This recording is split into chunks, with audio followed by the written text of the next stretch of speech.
कहते हैं ना, कभी कभी कुछ जगह हमें बुलाती हैं।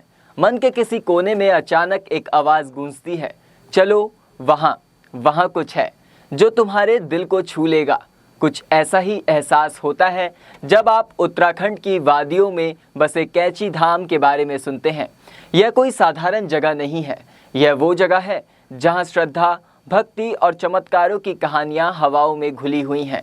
नीम करोली बाबा, जिन्हें उनके भक्त हनुमान जी का अवतार मानते हैं, उनकी ख्याति सिर्फ भारत तक ही सीमित नहीं है। आपको बता दें, उनकी ख्याति बल्कि विदेशों तक फैली हुई है। नीम करोली बाबा का ये धाम नैनीताल अल्मोड़ा रोड पर भवाली से करीब 9 किलोमीटर, नैनीताल से 17 किलोमीटर दूर स्थित है। एक तरफ हरियाली से घिरी वादियाँ, दूसरी तरफ कल-कल बहती शांत नदी। ऐसा लगता है जैसे प्रकृति भी बाबा की भक्ति में डूबी हुई है।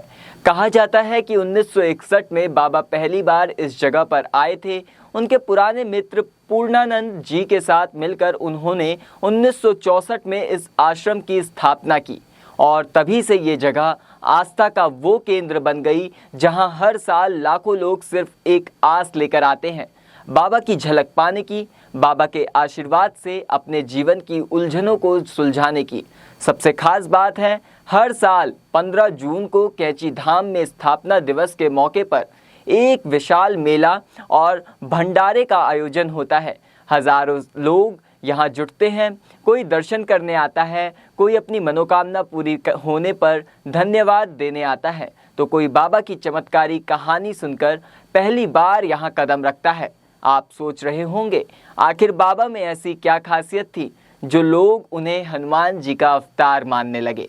तो सुनिए, कहते हैं बाबा नीम करोली महाराज किसी भी प्रकार के आडंबर से दूर रहते थे।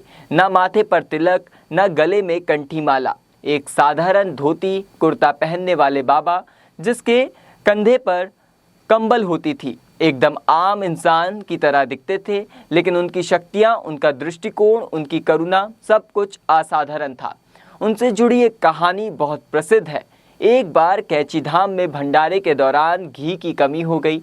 सभी परेशान थे कि अब इतने लोगों को प्रसाद कैसे मिलेगा।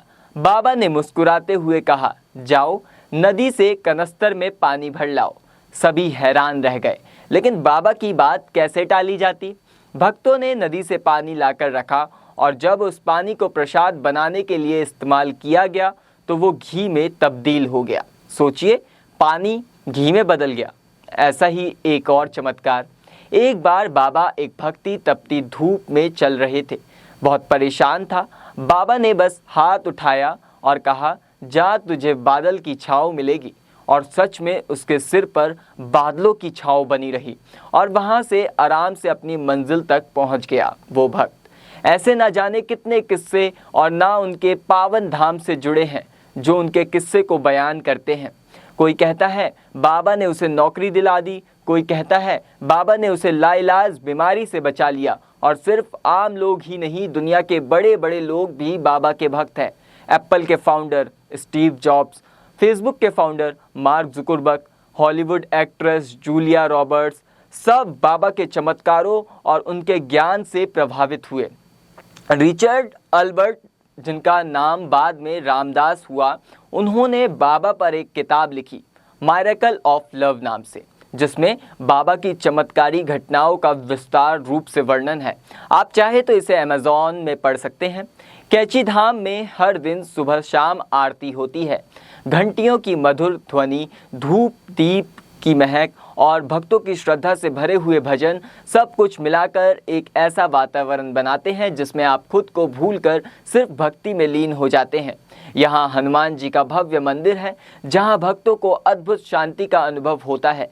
साथ ही महादेव जी, देवी दुर्गा और प्रभु श्री राम के भी मंदिर मौजूद हैं। भक्तों का कहना है कि जब आप यहाँ इन सभी मंदिरों में दर्शन करते हैं तो ऐसा लगता है जैसे आपके भीतर की सारी उलझनें खुद ब खुद सुलझती चली जाती हैं। कैची धाम में आने वाली कई लोग बताते हैं कि यहाँ की नदी के किनारे बैठकर घंटों बहते पानी को देखना एक अलग ही एहसास देता है। वो नदी मानो कहती है, जिंदगी भी इसी तरह बहती रहे, चाहे मुश्किलें आएँ या खुशियाँ, बस बहते रहो, चलते रहो। अगर आप कैची धाम आना चाहते हैं तो याद रखें, यहाँ बारिश के महीनों में यात्रा करना थोड़ा मुश्किल हो सकता है, क्योंकि पहाड़ी इलाकों में फिसलन और भूस्खलन का खतरा बना रहता है। फरवरी से जून का महीना यहाँ आने के लिए सबसे अच्छा माना जाता है। आप मान लो कि सर्दी या गर्मी में आना यहाँ बहुत अच्छा माना जाता है। यात्रा की सुविधा की बात करें तो कैंची धाम पहुँचने के लिए सबसे नज़दीकी एयरपोर्ट पतंगगढ़ है, जो यहाँ से करीब 79 किलोमीटर दूर है। रेलवे से आना चाहते हैं तो काठम गोदाम रेलवे स्टेशन सबसे नज़दीक है, जो यहाँ से 43 किलोमीटर दूर है। वहाँ से टैक्सी या लोकल बस के ज़रिए कैंची धाम आसानी से पहुँच सकते हैं। अब कुछ और बातें जो आपके लिए बेहद ज़रूरी है। कैंची धाम में कोई भी बड़ा होटल या रेस्टोरेंट नहीं है, ध्यान रखिएगा। इसीलिए अगर आप यहाँ रुकना चाहते हैं तो नैनीताल या भवाली में होटल बुक कर सकते हैं। कैंची धाम में भक्तों के लिए लंगर की व्यवस्था होती है, जहां प्रसाद रूप में सादा भोजन मिलता है। अगर आप यहां आए तो खाली हाथ मत लौटिए। बाबा के संदेश, उनके विचार और उनकी करुणा को अपने दिल में ज़रूर लेकर जाइए। कहा जाता है बाबा का आशीर्वाद एक बार जिसने पा लिया उसकी ज़िंदगी बदल गई। कैंची धाम सिर्फ एक आश्रम नहीं है, ये एक एहसास है, एक ऐसा एहसास जो आपके जीवन की जटिलताओं, मुश्किलों से बाहर निकालकर सच्ची भक्ति और सरलता की ओर ले जाता है।